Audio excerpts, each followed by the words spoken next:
Hey guys, and thanks for tuning back in to Nia's Viewpoint. I'm so excited. It's week 3 and the show is just improving. I've had more feedback, more encouragement. People texting me, calling me, messaging me, asking how to do this, how is this working. It's been awesome, and I'm definitely blessed, and I'm definitely appreciative of all of the feedback that I've gotten. I see this show is going to be going even higher places in the near future, and I'm so geeked about it. As you see, I tried something different with my hair, guys. I took out my sew-in, and I'm doing a little natural look, trying to let my hair breathe for a little while. I even got pretty for you guys. You see I did my eyes today? Don't worry about my eyebrows. I'll get them fixed when I get up to Detroit. I'm convinced that there is not a hairdresser down here for me. I don't know what I'm going to do. Hopefully this show gets big enough where I can move my hairdresser down here to help me out, because Dallas is not where it's at for hair. Sorry, it's true. Just not it. Anywho, as you know, I decided that we're going to cut the shows down to about 15 minutes. So it won't be too long. It won't be too short. As well as I said I was going to do the shows 2 days a week. But this week I'm going to do it 3 days a week because we're talking about relationships. And I think it's a couple of things that I want to hit on. So we're going to have it today, Wednesday, and Friday. But we're going to get into the shows how we usually do, talking about a couple of the reality shows that are out right now and give a little bit of the commentary. And, of course, it always starts with Sunday's Best. Yeah, I had to hit it like that today, y'all. Anywho, yesterday's show was amazing. We had the 2 finalists competing against each other. We had Andrea Hims and Amber Bullock. They both are really talented women. Definitely, they both are spirited and definitely have anointing. The first song that Amber sang, she did a good job, but the judges said, man, this is so light. I'm so sorry, guys. I'll scoot up a little more. So she did a really good job, but the judges basically felt like she did a little too much. And you know how people just add a run to every song and stuff. That's what she was doing. Although she was very talented, she wasn't compassionate about what she was singing. And as you notice, the judges, they really are about feeling emotions and compassion.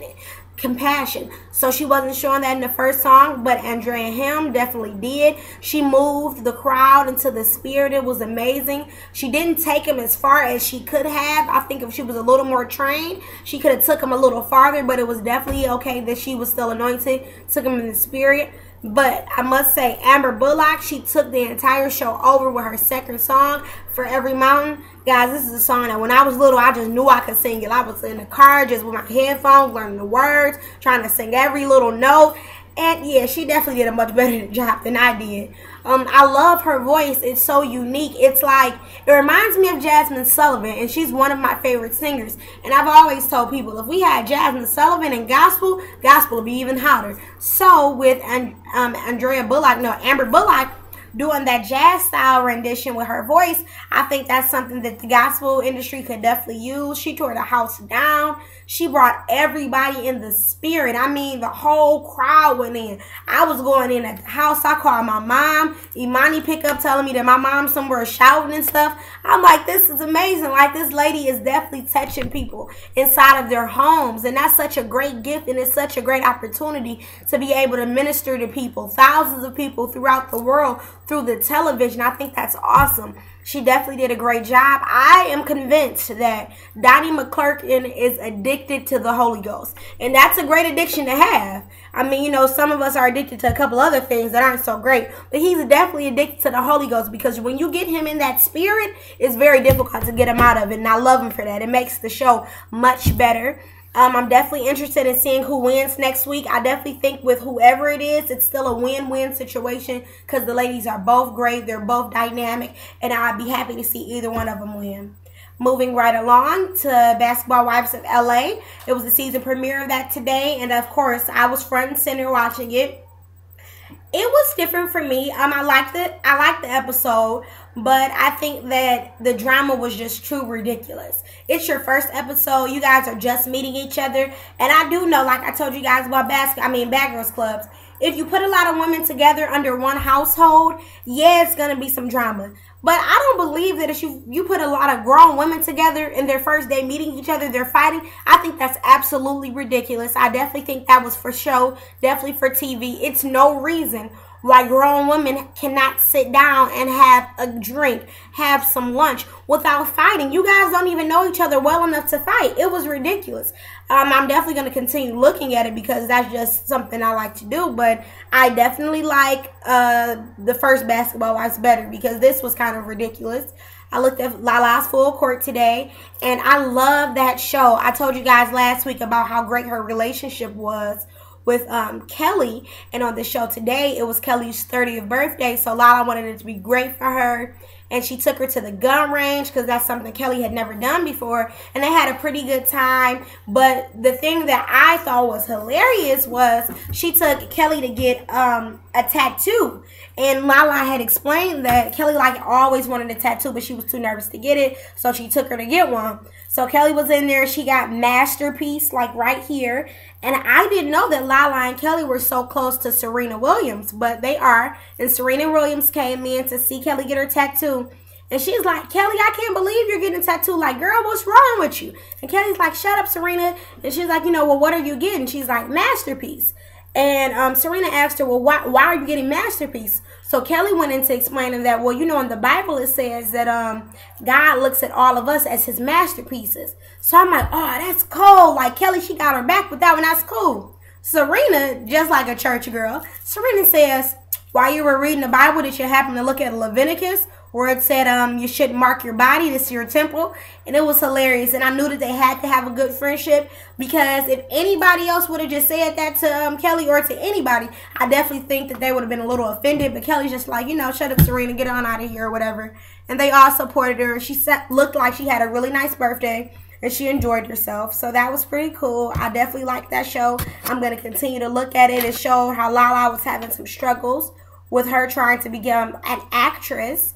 And she did a couple of films, but everybody's so used to seeing her as the host, Lala. And I've always noticed that when you get into certain kind of roles, when you're acting or if you're singing, it's very important that you think about what you decide to do because you can become something and everybody forever is going to continue to think of you as that character. Like Mike Epps. A lot of people still call Mike Epps to this day Day-Day. And he hasn't been Day-Day for a long time. So it's just, when you become a certain character, you have to make sure that it's something that you definitely want to keep yourself associated with because sometimes it's stuck with you forever. But we're about at 7 minutes and 40 seconds. So we're going to get into the discussion for today. And like I said, the discussion that we're going to be doing this week is relationships. So a kind of spinoff of last week's reunion show from Basketball Wives. They talked about exes. So I figured that we should talk about that today. How do you all feel about your significant others communicating with their exes?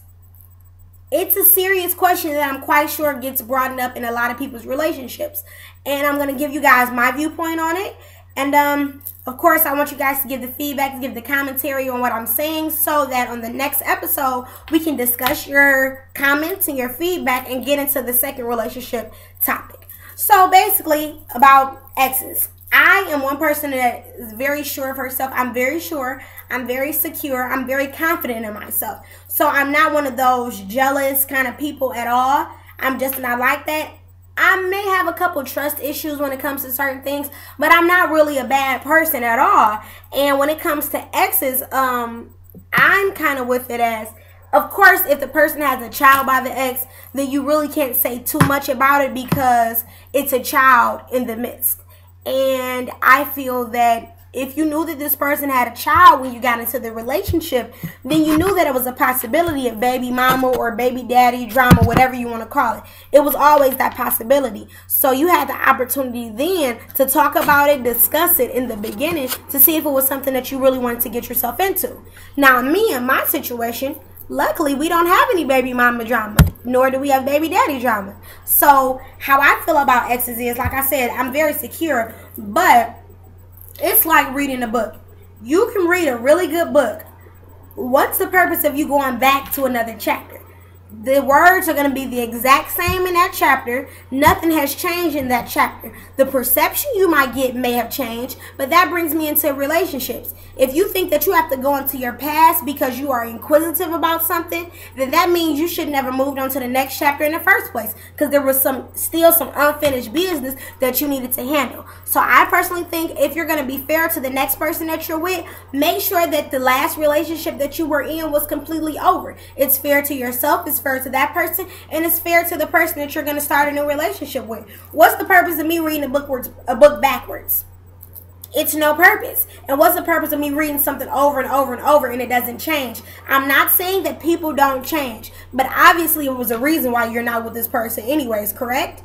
So what's your purpose of going back? And if you're thinking about going back, then maybe we should talk about our relationship, because something's not going right. Hey, it's just my view, and you know it's always on point. But I still want to get you guys' feedback on that. So I'm a woman, and that's my point of view. And what I'm going to do is I'm going to have Carl come in and sell his point of view. Now, guys, Carl is really ridiculous. I'm going to just tell you this right now. So whatever this man says, you know, that's just how he is. So, Carl, if you can come over here, please. Guys, he's so excited to be on the show. He got up real fast, didn't he? Look. So come on and sit down. I'm going to scoot that back a little bit. Scoot that over. And go ahead, the floor is yours. How do you feel about your significant other communicating with your ex? And I know you're such a nonchalant kind of guy, but, you know, just get a little in-depth with it for me, please. What's the question again? How do you feel about your significant other communicating with your ex? Well, they shouldn't be communicating. It depends on the situation, though. Like, if your significant other parent didn't died, or something tragic happened and you hear about it on the streets, you're supposed to call them and see how they doing. Besides that, no communication, people. I know I can't communicate with mine. Why should you communicate with yours? Well, at least he said something, right? He sure can communicate with his. We were just talking earlier I'm dealing about with a crazy one. I'm going to be honest with you. Guys, I'm not crazy. We were talking earlier, thanks, Carl, about marriage or whatever. Don't get all hoo-hoo and ha-ha. No, we were just having a conversation, okay? And we were talking about marriage, and I was saying, like, would any of your exes come to our wedding? And he's like, well, no, why would they come? Like, why would they even know I'm married? But then I know how people in, you know, Detroit are. The guys who maybe his groomsmen or whatever could be getting their hair cut, and they're in a barbershop and they're talking like, yeah, Carl's getting married. And then it goes around and, oh, Carl's getting married, Carl's getting married, Carl's getting married. And before me, he had a past. Do I care about his past? No, I don't, because I'm only talking about our present and our future. Well, I care about his past to a certain extent, but, you know, it was before me, so what can I really do? But how would he feel if he saw one of his exes coming to our wedding? And then I thought, well, forget about how he would feel. How would I feel? Because you guys, if you know me, you know I'm a researcher. So I'm going to look and see, you know, I've seen a couple of his exes or whatever, and I know how they look. So if I just seen the person that looked like one of his exes coming to our wedding, and then it ends up being one of his exes coming to my wedding, what would be going on through my head? Would it be like, okay, how does she know? What is she doing here? Are you guys still talking? I immediately knew that that would not be the answer, because I'm not that type of person. I'm a very inquisitive person, and I'm going to ask all the questions that need to be answered before we even get to that point. So it's not going to be any surprises like that. If someone of his exes had to come through this door, I would definitely feel that he didn't know about it, and neither did I. It couldn't be any way possible that he knew about it, because I'm already asking the questions. So hey, that's just how I get down. However you get down in your relationship, that's on you. But anywho, so I want you guys to, you know, think about that and comment on it. How does that affect relationships? Because I do know that in majority of relationships, it always happens. You know, people feel like, well, you know, it seems like every time I get with somebody else want to come along. Or those people who didn't want you in the beginning, but now that you're with somebody, they're coming along like, oh, I miss you, I want to be with you. You know how it goes. It goes like this in every generation and every, you know, ranges of ages or whatever. It always happens. You get with somebody, you get happy, and then those exes come trickling along trying to figure out what the deal is with you now. Do you leave it alone? Do you tell them no, it's not what's going on? Do you change your number? Do people still do that, change their numbers? I don't really know. I know that that's not for me, but I want to get feedback from you guys. It's almost 15 minutes, and I told you that that's what we're going to cut it to. Next show, we'll talk about the feedback that we got, and we'll talk about another topic as far as relationships. And of course, it's my view, and it's always on point. Thank you guys for tuning in, and definitely give me feedback. And you know, if you want to hit me up on YouTube, it's My Road, the number 2 success. My Road, the number 2 success. Thanks, guys.